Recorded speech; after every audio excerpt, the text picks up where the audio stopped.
I'm not getting after them. They were throwing those, so now they need to pick them up and get them the way they were. I'm not mad at them. That's fine. They were just playing, but now they need to pick up.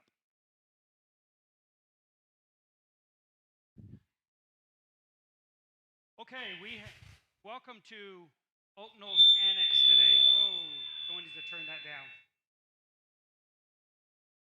All right, welcome to the Oak Knoll Annex today.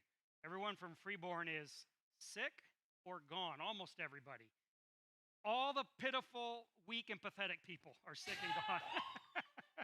Okay, today we have Corey Riggs, Evangelist to Gdansk, Poland, and he's going to be talking about his work and whatever else you want to talk to us about. And a lot of people are watching at home, so I will be, those of you that are watching right now, if you want to interact with Corey, put it on the YouTube channel, you're on the chat channel, and I will put it out here so he can hear your comment or question, all right? And then there's microphones. If you want to ask a question, make a comment, or interact, please use a microphone. The reason we do that is so that the people watching it live can hear what you're saying so they know what he's responding to.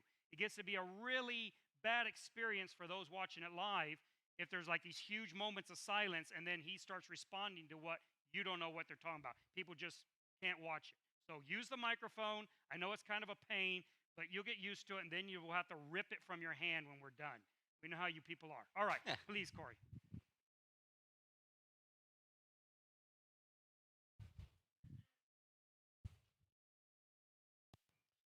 Well, guys, it's a pleasure to be here. It's nice to see everybody. I think I saw you this morning. See you again, except for Kelly. I didn't see you this morning at church. I guess you're a backslider. All right. So if you could go ahead very quickly and open in the book of Psalms. Open your iPhones to PSA, and it's going to be 118. Psalms 118. I just wanted to read these two verses, comment on it very, very shortly, and tell you about our ministry in Gdansk, Poland. So, Psalm 118 and verse 22 says, "The stone which the builders refused is become the headstone of the corner. This is the Lord's doing, and it is marvelous in our eyes." So, if you've read the New Testament, then you know that this stone is Christ, right? He was exposed to man's judgment. He was put before the eyes of his people, before the judgment seat of Pilate, Romans, and he was eschewed, and he was thrown away, and nobody liked him. And Isaiah in 53 tells us about him not having anything beautiful or anything desirous for us to even want him. And so it's amazing how we can not value the things of God, not value or lightly esteem the things that heaven counts the most precious. The greatest gift that God thought of giving us is his most beloved son, right? Remember the parable of the hired servants and the king, not the hired servants, but the king. He went away and he let out his field to workers, and then when it was time for the reaping, he sent his servants to collect, and some servants went, they were beat up. He sent again more servants. They were beat up. Some of them were killed. Sent again and several times, waking up very early, sending them. And last of all, he sent his beloved son. He sent the best that he possibly could.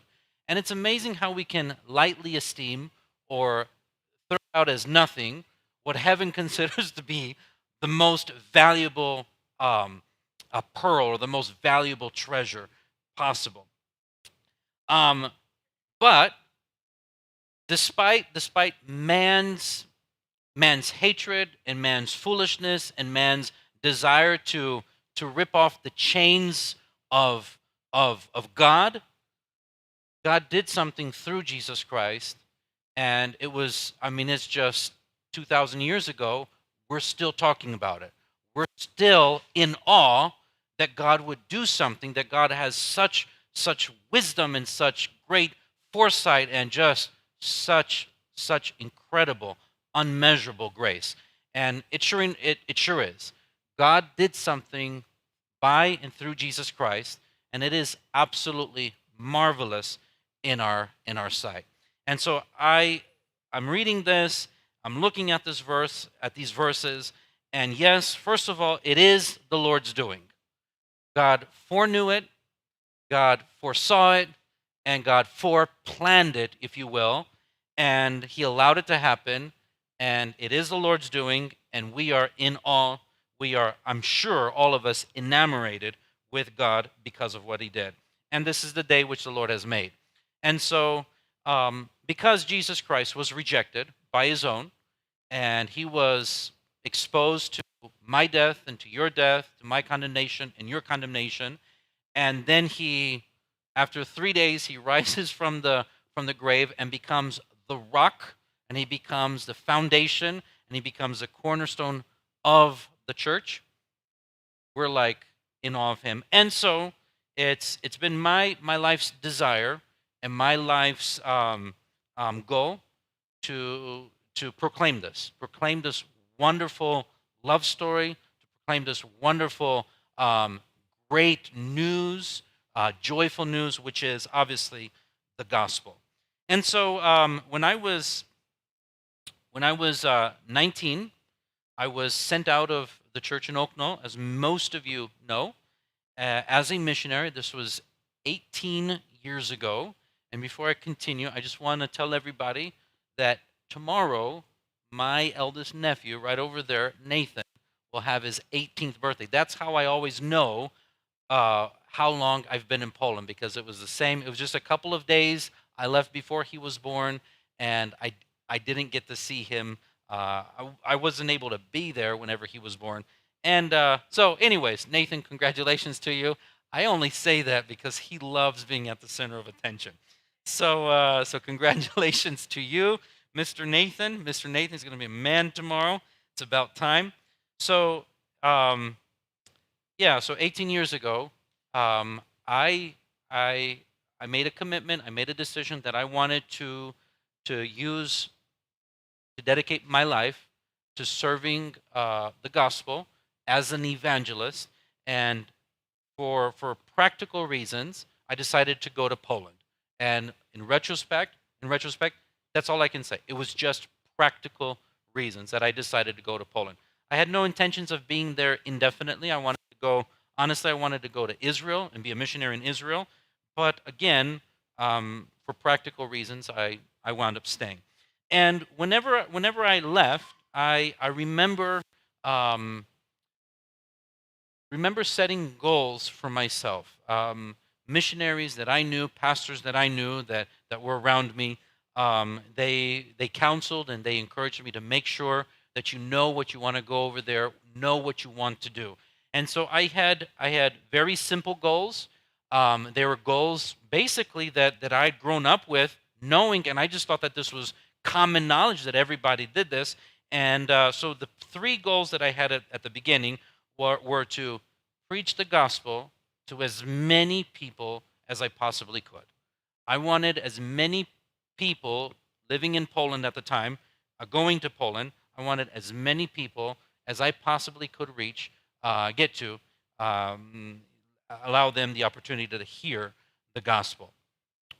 And the second goal that I had was I wanted not only to preach the gospel, but I went over there with the intention of starting a local assembly, of starting a local church, right?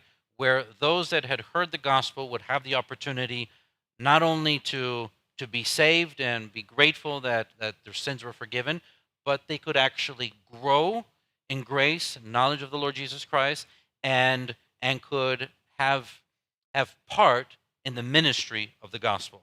And then the third goal that I had was to have men that could essentially do the same job that I was doing.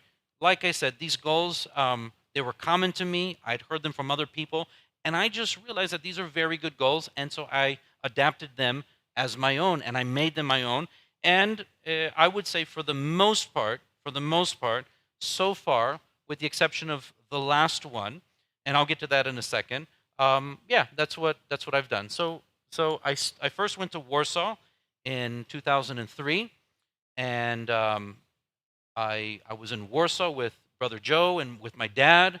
And at the time, there was another American missionary, Mike Wolski, and I served under Dad and Joe for 2 years. And from Warsaw, we moved to Łódź, where I spent 12 years of my ministry serving. Łódź was a very interesting experience. We were just talking about it with Mike before, comparing it to a Mexican town or Mexican city. If you've ever been there, it'd be something similar to León, where it's very rundown. The view of people, the outlook on life is very pessimistic. They had a very rough history, a lot of unemployment. When we first moved there, it was 30% unemployment, which is astounding. Alcoholism was out of, I mean, just off the charts, and it was a very, very bad and very depressing city, to say the least. I think Joe can confirm that. That's no exaggeration. It's not a nice place to live in. It wasn't a nice place to live in. And anyways, we were preaching the gospel there, and with the intent of starting a local church and having other people go out with us and minister and preach and reach their own people for the Lord. But we never had success in that area. We would preach, and people would start coming out. They would gather, and we'd have meetings, but we weren't able to consistently get people to take part of the ministry. There was just whether it was our fault, whether it was my fault as a preacher, as a teacher, as an evangelist in teaching them, or whether it was just a lack of heart, lack of desire. For whatever reason, there was just no interest in this ministry, in following up what we were doing. So 3 years ago, we decided to leave the small assembly that we had, and we left it in the hands of a local church that was already in Łódź. And there were about a handful of sisters, maybe 10, maybe 12 sisters, that wound up going to the other assembly, but it was just a church of women. So whenever I left Łódź, I was the only man in the assembly, and so it was very awkward assembly, awkward man. Steve Dalros, I'm not avoiding him by any means, but he doesn't speak Polish, so his help or his influence at the time was very, very limited, right? And so he was just there as a helper.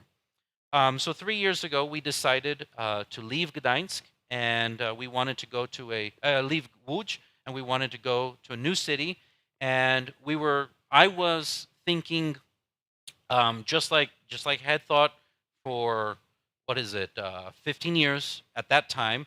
Okay, we're going to start the same ministry the same way that we did.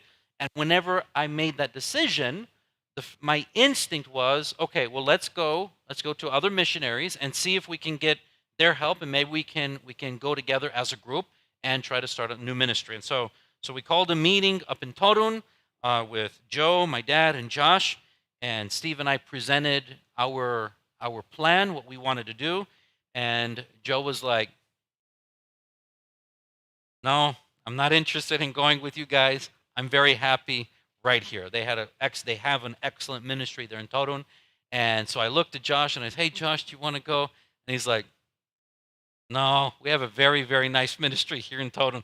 So last but not least, I looked at my dad and I said, "Hey, Dad, what do you think?" And he's like, "No, I'm not very much interested." And so the three people that I just naturally reached out to, they all turned me down, and I'm like, "What's up, guys? How is that possible?"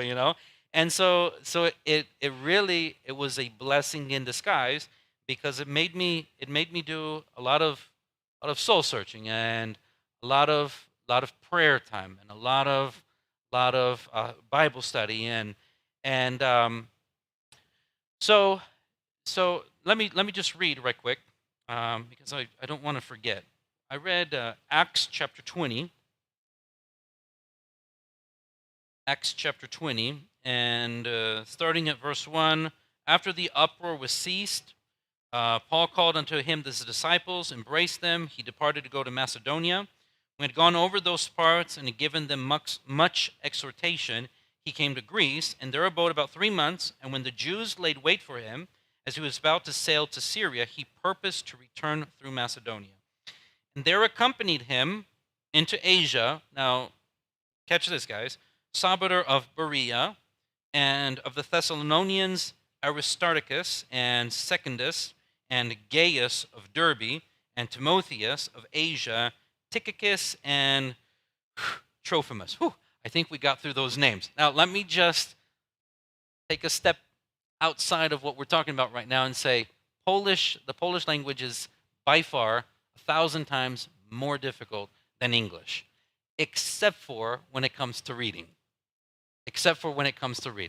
Whenever you're reading any passage, it's always read exactly like it's written.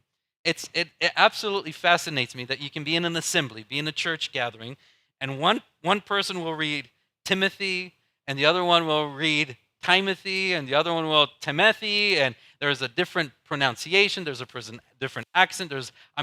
It seems like everybody reads the name different. In Polish, the one area where Polish might be easier than English is in reading. All right. So, getting back to the story. So, why did I read this verse for? Because each one of these men that are named are part of the city, or they come from the cities that Paul ministered in. Now, I don't know. I'm not persuaded yet. I'm not sure, and I don't mind your feedback. I'm not sure if this is informative or if it's instructive. I don't know if we're told this because, hey, that's the way it should be, it ought to be, or if it's just, hey, listen, here's some guys, he ministered in the city, and these are the guys from those cities. I don't know. But what I'm looking at here is these are all men where Paul ministered in. The cities that Paul ministered in, he had these companions that were from those cities. And there's a great, great benefit to having such brothers. There is a great benefit to having what we would call a local working with you in the assembly. All right? So, for example, practical reasons. Poles and Americans and Mexicans and Mexicans and Poles are very, very different from each other in ways that you probably don't even realize. I mean, we're all of the same race, blah, blah, blah, blah, blah, blah. But our mentality, our way of thinking, our way of speaking, our way of behaving, and what you consider polite and perfectly good behavior is completely different to the different countries that you go to. And sometimes our innocent behaviors are extremely offensive, right? And we don't know this. I mean, I was in Łódź. I was part of an assembly where, here in the States, you stand up and you preach, and what do you do with your hands? You feel awkward, putting your hands out, so you're not going to cross arms while you're speaking. Wrong message, right?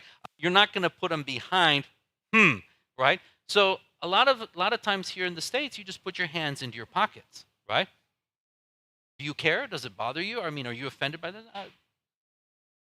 The best speakers in America, they put their hands in their pockets. I know of people that left the assembly there in Łódź because the speaker had his hands, the preacher had his hands in the pockets. And it's just like mind-blowing. And, we can brush this off and say, well, you're oversensitive. Well, maybe by your standards, but still it happens, right? Still people are offended, and still people go away from the assembly. So if we're talking about cultural differences, we run into these kind of things all of the time. Or if it's more serious problems. For instance, the reason that your church is this way is that you guys are Americans. This is an American work. This is an American mentality. This isn't a Polish church, a Polish way of doing things. This is American. We ran into this, I think, in Łódź, and I think the brothers in Warsaw ran into this as well. American. Now, in many countries, being an American has its benefits. Right? Americans generally are respected around the world, and yes, if it's American, then this is a positive. But in Poland, that isn't necessarily true, because Polish people are very, very well-educated people. It's probably uncommon for us here in the States to have many friends or many family members with a master's degree. It's just the opposite in Poland. Come across a family member who doesn't have a master's degree, this is a little bit strange. So the perception of, well, I'm American and I'm used to doing things my way, it's not as readily received as you might think it is, right? So there is definitely this cultural shock, right? So before we moved, before Magda and I, my wife, before we decided to move with Steve and Gosha Darros, we sat down and we talked. Okay, what are we doing? Are we going to follow the same path? A lot of the goals, a lot of the principles, almost all of them were exactly the same as we had done so far. But we said we want this ministry as much as possible to be Polish. And it just so happened, by God's grace, that there was a Polish man who had been going from Gdansk, which is a harbor city, down to Torun. It's about a 2 hours drive. He had been traveling every Sunday to meetings because this Polish man, this Polish brother, he had been looking for an assembly like the one that there was in Gdansk, like there was in Torun. Joe and Josh and my dad's church. And the reason he was looking for that church is he was looking for an assembly that respected and that recognized the authority of the Gdansk Bible, the Textus Receptus Bible. And there weren't such assemblies in Gdansk at the time. He was looking for a church that was engaged and involved in street evangelism with open-air preaching and open one-on-one conversation on the streets. And at that time, there wasn't such an assembly. And so when he heard about the assembly or the church in Torun, he says, hey, it's worth my day, it's worth my time traveling down to Torun from Gdańsk every Sunday, 2 hours one way, 2 hours back the other way. And so we're making these plans. We're wanting to go to a new city, and we want a Polish man to be part of the ministry from the get-go, from the very beginning. So Joe and Dad said, hey, you guys should consider going to Gdańsk. They told us about this brother. So met with him, met with the brother. He was very excited. He said, I've been praying for somebody to come to my city, preach the gospel here. If you come, I'm going to be here from the very beginning. Great, fantastic. So that was a blessing for us. That was a quote unquote sign for us that this is perhaps the city we should go to. I tried calling. I have quite a few friends who are Christians, quite a few friends who are Polish and in the ministry, interested in starting an assembly, starting a church. And I called them up and I said, are you guys interested? And 3 people that I called said, no, I have prior commitments. I'm going to take over this church. I'm taking over that church. And I promised, the third guy says, I promise to take over this church. I said, okay, well then fine. We'll go to Gdańsk. We'll start working with this one Polish man, and that'll be fine. We'll just go with what the Lord provides. Well, 2-3 weeks before we decided to move, another good friend of mine, he's been saved for about 10 years now. He called me up and he says, "Hey, listen, I heard that you're planning to leave Łódź, going to Gdansk to start a new work up there. Is that true?" "Yes, it is." "Would you mind if I came with you and helped you? Would you mind if I joined you there in Gdansk for that purpose?" I said, "Absolutely. Absolutely. Come on. No, no, absolutely. I don't mind. Come on down. Price is right. Come on down. We've been looking for somebody like you." And so before we moved to Gdansk, we already had two men who were interested and who were committed in preaching the gospel. And so that for me, from my perspective, was very telling, and I took it as leading of the Spirit for the work that I wanted to do. And Steve, let me tell you something about Steve. Because of his age and because of the problems his health problems, he told me, "Listen, I've been here in Łódź with you for 2 years." He says, I'm running on fumes. He says, "I don't know how much longer I have. I don't know how much more my mind is going to be here and functioning well." He says, "I'll go with you. I'll be your armor bearer, if you will, for as long as I can, but I can't guarantee that I'm going to be there for the duration of the time.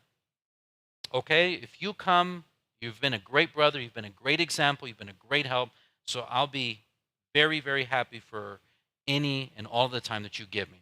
So he and Małgosia, together with my wife and my family, we moved up to Gdansk in 2018, and a year later, Steve and Gosia, they moved back down to Warsaw. We moved in July, and around Christmas time, Steve says, "You know what? I just can't do it anymore. I don't trust my own mind. I don't feel comfortable standing up and preaching because I don't know what's going to come out of my mouth the next sentence. I don't know what's going to come out." So he and Gosia moved back the following spring after school was out. So the following summer, and so that left Magda and I with the two men, right after Steve had gone. Let me just back it up. I'd gone to Gdansk with the intention at first, initially, of following these 3 steps, these 3 goals, of trying to meet them. And I looked at this and I said, "You know what? I just can't do that. I'm not fully persuaded that my job is to quote unquote build a church. I'm not fully persuaded that it's my calling or my job to start an assembly, a church." So I scratched that out and I said, "Listen, we're going to go to Gdansk, and yes, we will gather in Jesus' name, and we will have meetings, and we will encourage people to come out, and we will do everything that we possibly can in order to persuade people, to convince people to repent, to become followers of Christ. But church planting, I don't know. It can be 1 year, it can be 10 years, it can be 15 years. And when are you going to know that the church is ready for you to go on to the next city? What moment do you decide this?" And so the goal that I set before going is, I'm going to be in Gdansk, and I'm going to preach the gospel to the best of my ability, and I'm going to pray, and I'm going to wait for the Spirit's blowing and the Spirit's moving. And if after 5 years there is an assembly there and it's functioning, then okay, praise the Lord. But if there's not, I'm just going to go on to the next town. And so my goals kind of changed to where I'm not there church planting per se, but I'm there preaching the gospel. Okay? Can you tell the difference? Do you understand the difference between these two things? Okay. So So we held our, before we started any meetings, this is July 2018, before we held any meetings, we wanted to be in Gdansk proper to find out something about the city. We were completely new to it. We didn't know any of the areas. We didn't know what parts of town were popular, which parts were safe, which parts were dangerous. So we decided before we start any meetings, let's do some research. And so we moved to Gdansk. We lived there for about 3 months before we held our first meeting. Before we looked for an assembly meeting, a hall, a meeting place. And so in this time, we joined a Christian church there. It's a Brethren church, and they were extremely helpful and hospitable, and they were blessed and encouraged that somebody was coming to their town to preach the gospel from afar, from near, from Gdańsk, and also the other Polish brother from another city down south. And so they were encouraged, they were blessed, and they extended their hands of fellowship, if you will, and helped us as much as possible. And so we were there for 3 months, and after that time, we finally were organized. We knew what part of town was a good part, easily accessible by train, by tram, by bus, well-known streets. We didn't want to be meeting in a part of town that was unknown, right? We wanted our meeting place to be accessible. So we found a place by God's grace and started meeting before we advertised. Before we passed out a single tract, before we preached in that town, we wanted to have our first meeting just with our guys so that we could have a quote-unquote trial run, okay? So no advertising, no information whatsoever. We just have the meeting hall. Sunday morning we get there, and there's a family of 5 waiting for us at the door. And we're like, who are you guys? We heard that there's going to be a church meeting here. And we're like, you heard this from who? Yeah. And we're like, this is crazy. And apparently they were informed from Torun. The guys in Torun said, oh, you know what? There's going to be a meeting place, a new church that's starting up. They're in Gdansk, and 10 o'clock, and they gave the address. So from the very first meeting, we had people already coming up. The next Sunday, we had a son and son-in-law of one of the members of the Brethren Church come to our assembly, and they were there for the first Sunday, and after the first meeting, they said, we want to commit to being part of this ministry. We like the way that the meeting was held. We like what you guys preached. We're encouraged. We've been praying for this, and we want to be part of this work. They hadn't been part of any assembly. They weren't members of a different church. They were out of church. They had just recently been saved. And he left the church that he got saved in because they didn't like him going out on the street and passing out literature, Christian literature. They thought that was a hindrance to the church assembly, and they didn't want foreigners, strangers, coming into their group. And so he was like, how can I possibly be part of an assembly where they forbid me to preach the gospel, to encourage people to come? So he just stopped going, and he hadn't been in the assembly for over 6 months. Heard about us and started joining and started coming to us. Now, how did he hear about us? Well, Joe and Josh and my dad have their ministry. They're in Gdańsk, they're in Torun, and all of their messages are recorded. And they typed in gospel messages and heard them, visited them, and started listening to all of their sermons online. And then whenever we came to Gdańsk, they came. So from the very beginning of our ministry there in Gdańsk, we've had families already gathered. Before we advertised, before we did anything, people had already committed to coming out. So when Steve and I first thought about going to Gdansk, in our mentality, in our previous experience, and in our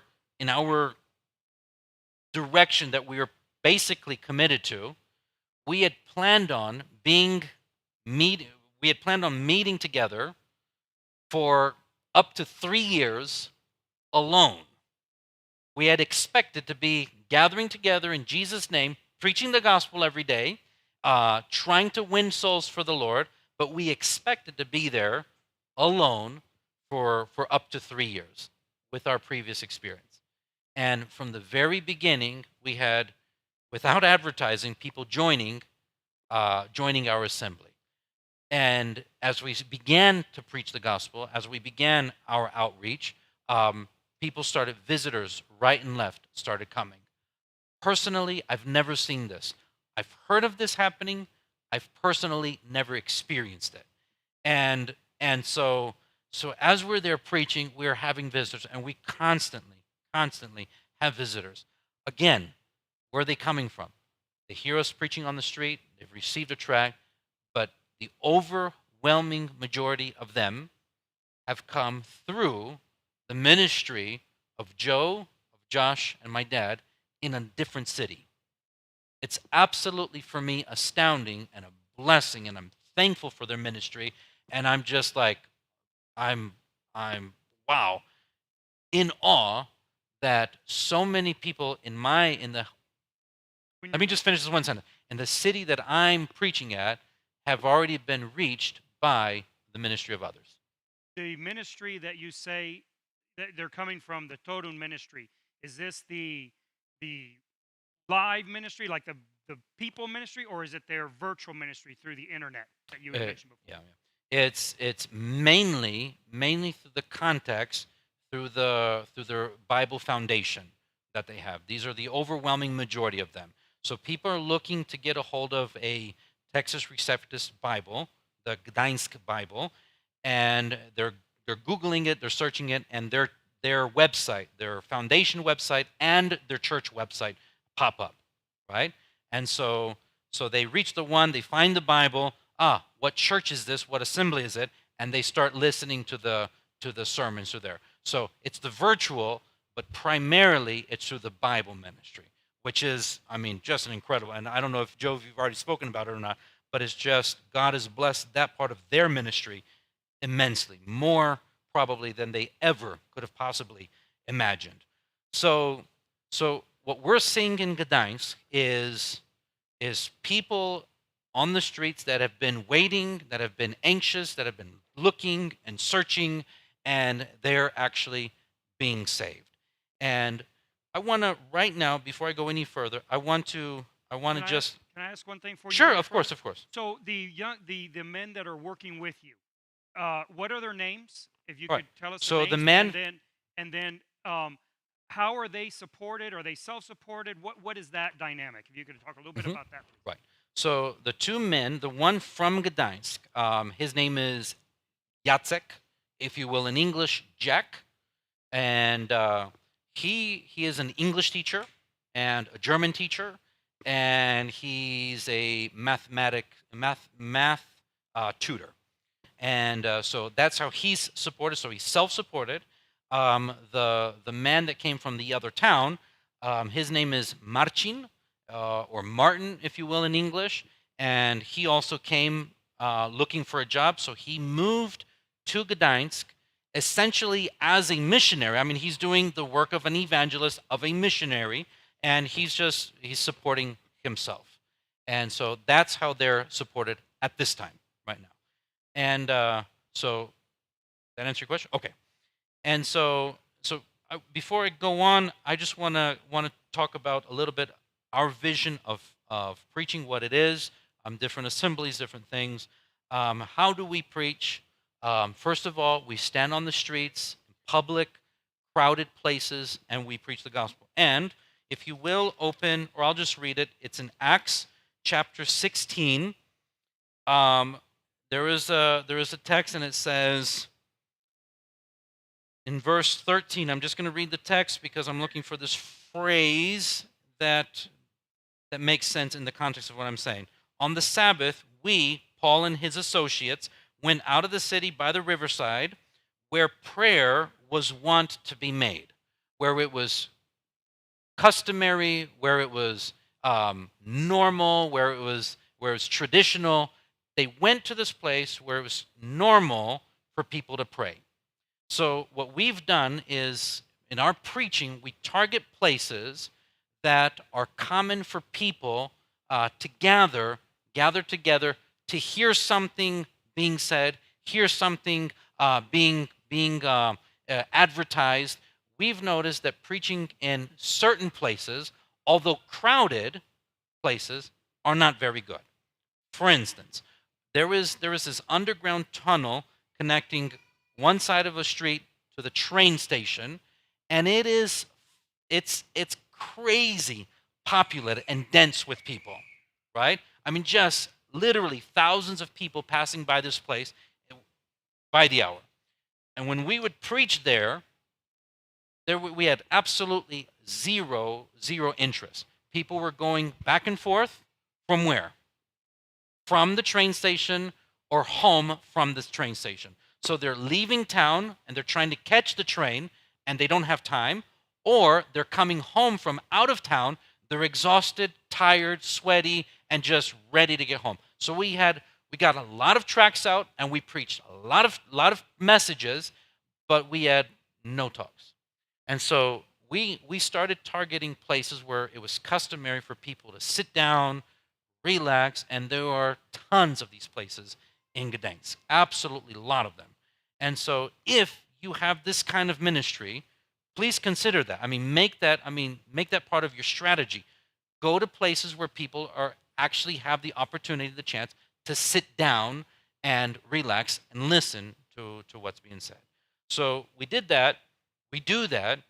We distribute tons of literature, tracts, flyers, brochures. We go door tagging, hang leaflets on the doors, or we stuff them in post office mailboxes. Right? We haven't, and I don't think we will go door knocking, just because it's not part of their culture. Whenever you go door knocking, you knock on the door and, hey, listen, I want to talk to you about salvation, Jehovah's Witness. Thank you very much. So we in our ministry, we haven't done any of that.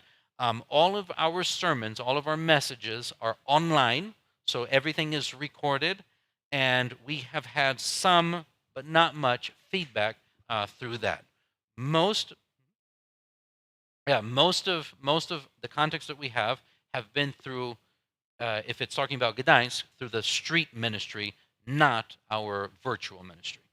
The virtual ministry you're doing, how are you going to talk about that later? I don't want to. Not necessarily. Okay, just a quick question then. Do you have like a web page? Are you on YouTube? Are you doing it on Facebook? What's your virtual presence? We have a Facebook page, and all of our sermons are uploaded to YouTube, but we don't have live YouTube. So that's the extent of our virtual content. Now, on our Facebook page, we do have Joe and Josh's church's webpage. We just, at this point, we don't have anybody who's interested in doing that, taking care of it, keeping everything updated, and many people have recommended it, but at this point, there isn't anybody willing to commit to doing it, and we don't want to, have a web page up there that's old. I think a web page to be successful, it has to, in our day and age, has to be updated. I don't want to, and nobody else has volunteered, so we don't have a web page, but we do have Facebook. Facebook seems to be more catchy, right? Easier to upkeep. All right. So that's, whenever I'm talking about we go out and we preach, that's what I mean. I don't think this is unfamiliar for any of us. I think we're accustomed to it, but that's what I mean by preaching. Something that we started doing, and we've done this for 2 years now. As we're outside preaching, we all have the same shirts on. We have something printed up, in the front. The question is, are you saved? in the back, and it has our Facebook page and YouTube, and on the back it has a Bible verse, and each one of us has a different Bible verse, evangelistic Bible verse, and what have you. And so as we're out there, people know if we're tracking for preaching, we're all part of the same group, and that's interesting. We've had a lot of, it's catchy. We've had lots of talks and lots of conversation, lots of interest because of this. Hey, are you saved? Psst, of course I'm not saved. Nobody's saved. You know, that kind of thing, that kind of a reaction. And so that's been a door opener, you know, an opportunity for others. Okay. All right. Our goal at the very beginning was to reach as many people as possible. And the most practical way for us to do that has been three things. First of all, preaching or tracking places that are hotspots. If there's an event, whether it's a football game, whether it's a concert, whether it's an event, some sort of conference, a lot of people coming together, we target those places. We target train stops, train stations, and bus stations, mainly tracking, because those are hotspots for people not only in our city, but in all of the cities around, and basically for all of the country, because Gdansk is a port city, and it is a tourist trap. In the summertime, we have people from all over Poland coming, so we target the train stations, not necessarily preaching, but tracking. All right, get the track, put it in your pocket, read it later. Whenever you're at home, you're laying on the bed. Oh, what's this? We try to do that. So first of all, we're targeting hotspots. The second thing that we're doing is we have it as a goal to tag every single door, not every house, but every apartment complex mailbox, right? Poland is quite different from the States in that you have apartment complexes everywhere and you have houses in the suburbs, right? So our main focus are these apartment complexes. So if we tag every door, we give ourselves an opportunity, at least, to reach many people. And of course, through our public services, our public meetings, which are open for everybody, and they are all online, they're virtual, so we can reach those people that don't feel comfortable coming to the meetings per se, but feel comfortable and safe listening to something at home. So that has been how we preach and how we intend to reach everybody, or the most possible people. A couple of testimonies I would like to share with you, unless you have questions, but I think it's... I have a question. Sure. So the tracks you're passing out, what tracks are you using? What do they look like? Where do you get them from? Just a real quick. Right. The majority of them have been either written by the brothers in Torun. They have these series where they just, like, every month they want to write a new track, and they're very good. So that's where most of our tracks come from. We had a brother come in from the Ukraine, and he preached at our assembly one time, and he said in the Ukraine, the traditional American flyers that we're accustomed to with Bible verses, a track like Four Things God Wants You to Know, are very, very unpopular, and they're not successful. And what they do is, when somebody gets saved, they write their testimony, a short testimony, on an A6 flyer, and the front side has an invitation to the church. On the back side of it, it's just a short testimony how this person came to know the Lord. And we said, wow, that's amazing, because you're just giving your testimony, right? You're preaching what happened to you, telling people the good things that God has done in your life. And so we also have those kind of flyers where the people that have been saved, they wrote their testimonies, and we pass those out. And those are not as successful as the brother from Ukraine advertised, but they're definitely conversation starters, right? And one of them, for example, says, the person that passed this track out to you is probably the person standing right there giving it to you, you know? So it's a little bit funny, it's a little bit humorous. Sometimes it is, sometimes it's not that person, you know, because we all go out, we all have his tracks, for example, and there's 5 of us. Which one of you is this guy, right? So those are those kind of tracks. We translated This tract right here, I picked it up Cornerstone Baptist Church, wherever that is. I really liked it. One way, and it's telling us about Jesus Christ being the one and the only way. And we translated this track. We wrote another track, the supremacy of Jesus Christ and things like that. So most of the tracks come from Torun.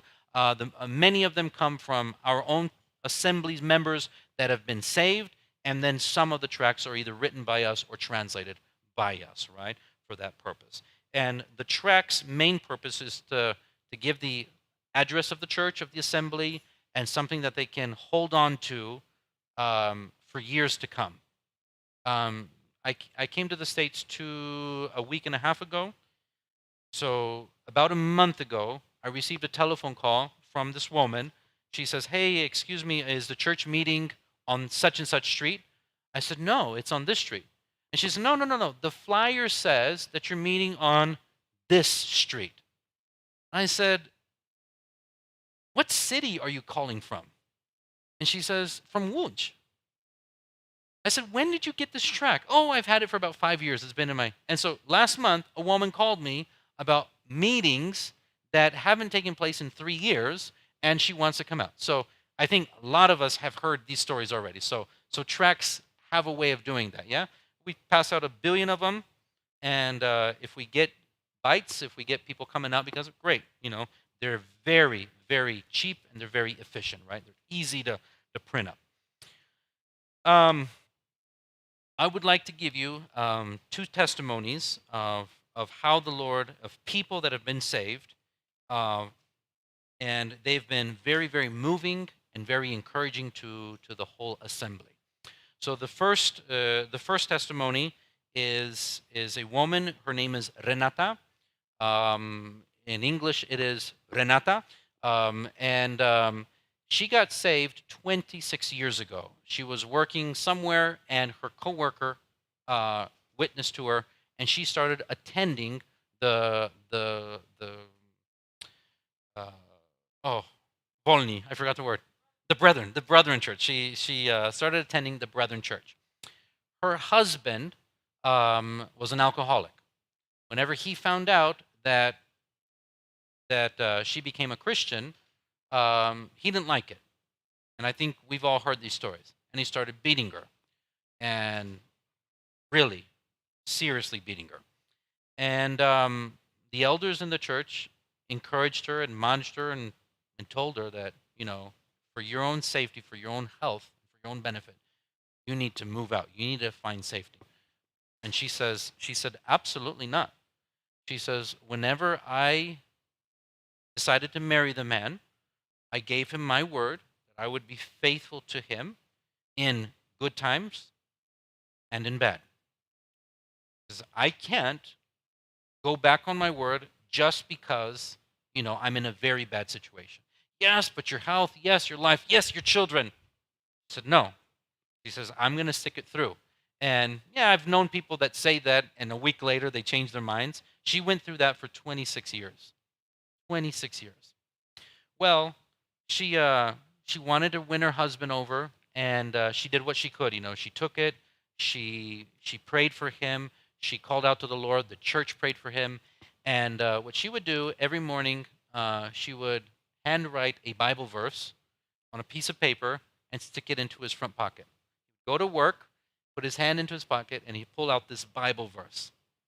And he would read it, put it back into his pocket, go back home, and beat her up again because he felt guilty. That was his thinking. And when we moved to Gdansk, she heard about us. She says, "Hey, please pray for my husband." And he came out to our assembly, and was not committed, not necessarily interested, but he was just curious. And then he came out another time, and then he came out another time. Well, wound up getting saved, and he gave his testimony. He says, 26 years, I read these scripture verses, and it broke my heart, but I was too proudful.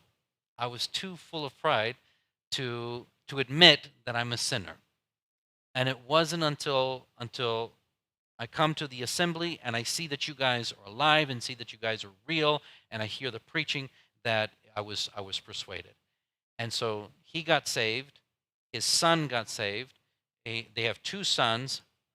One of the sons is uh, is the husband of the second family that attended our assembly at the very beginning. So the father knew about us thanks to his son. And so that is an incredibly touching testimony from my perspective.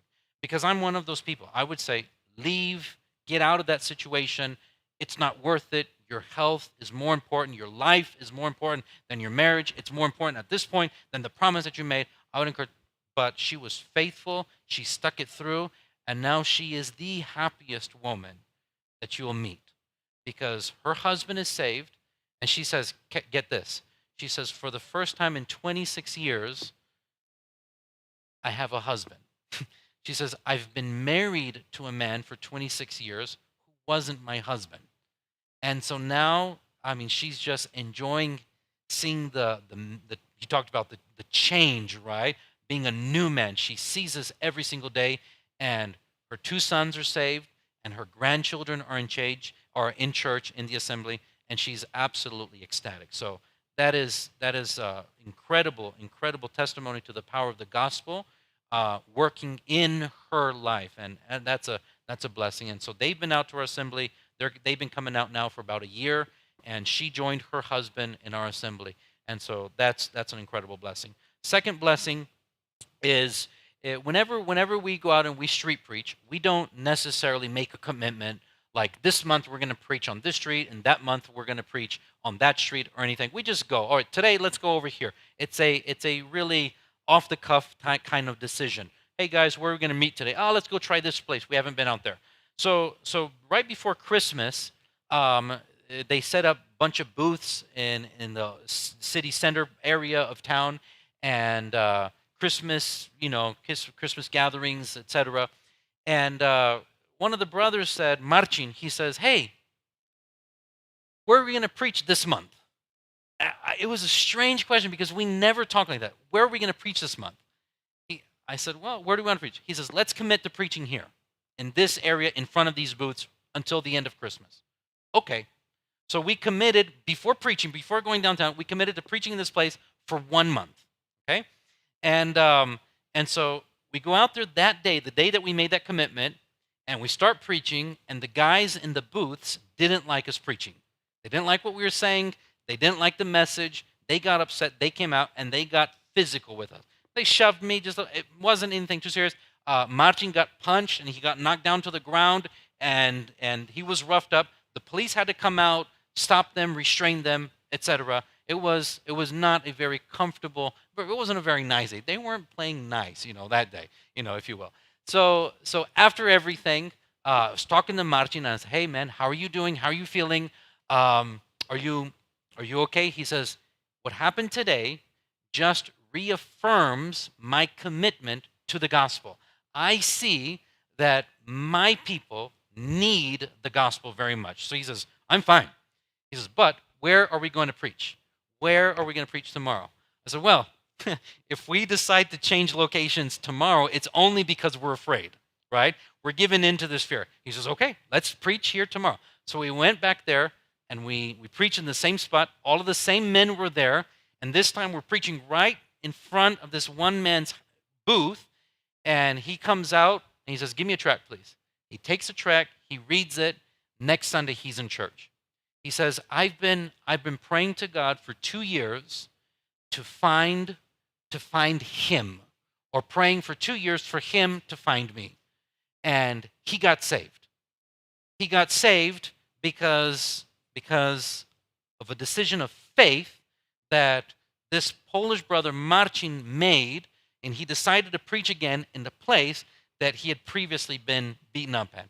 And he got saved, and this brother's testimony who got saved, he led his wife to the Lord. He led his mother-in-law to the Lord. He's talking to his son. His son is right now in rehab, and he's been coming out to church before joining rehab. He started coming out to church, and now he's trying to get his life straight.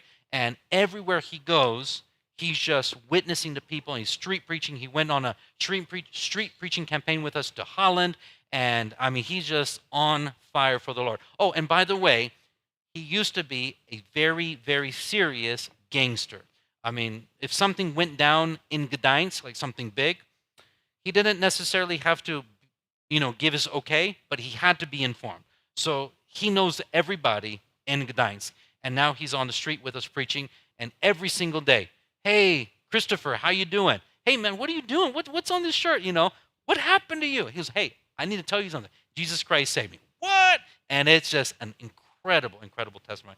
So that's where we're at, and that's what we've been doing in Gdansk. And so I came here wanting to thank you because I know that your assembly prays for us. I regularly receive support from some of you, and I wanted to thank those people personally. They're not here, so thank you very much for watching online. Thank you for your constant prayer, constant memory, constant support. We appreciate it, and I just want to let you guys know that your prayers are extremely helpful, and they're a great blessing. So thank you for this time. Thank you for allowing me to present my ministry, my wife's ministry, our children's ministry here to you. And we wish the Lord's richest blessings to you in your lives. Amen.